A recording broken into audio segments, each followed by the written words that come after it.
Federal जज ने अमेरिकी सदर डोनाल्ड ट्रंप की इंतजामिया को वेनेजुएला, क्यूबा, निकारागुआ और हैटी से आने वाले लाखों तारिकीन वतन की कानूनी हैसियत फौरी तौर पर मनसूख करने से रोक दिया। डॉन अखबार में शाया होने वाली फ्रांसीसी खबरसां इदारे AFP की रिपोर्ट के मुताबिक बोस्टन में खातून डिस्ट्रिक्ट जज एंद्रा तालवानी ने अपने हुक्म में कहा कि अदालत क्यूबा, हैटी, निकारागुआ और वेनेजुएला के शहरियों के लिए पेरोल के खात्मे पर रोक लगाते हुए हंगामी रिलीफ फराहम करती है।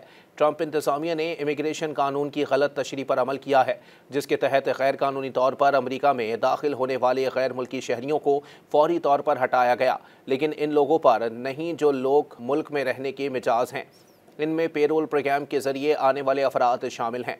खातून फेडरल जज का ये फैसला सदर ट्रंप की जानिब से बड़े पैमाने पर तारिकीन वतन की मुल्क बदरी, खास तौर पर लातीनी अमरीकियों को निशाना बनाने के खिलाफ ताज़ा हुक्म है।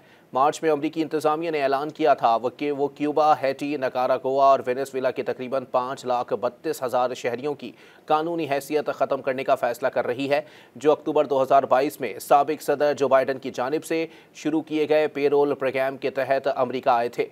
पेरोल प्रोग्राम के तहत इन 4 ममालिक से माहाना 30,000 तारिकीन वतन को 2 साल के लिए अमरीका में दाखिले की इजाज़त दी गई थी। सदर ट्रंप की जानिब से इन तारिकीन वतन को 24 अप्रैल से कानूनी तहफ़्फ़ुज़ से महरूम कर दिया जाएगा।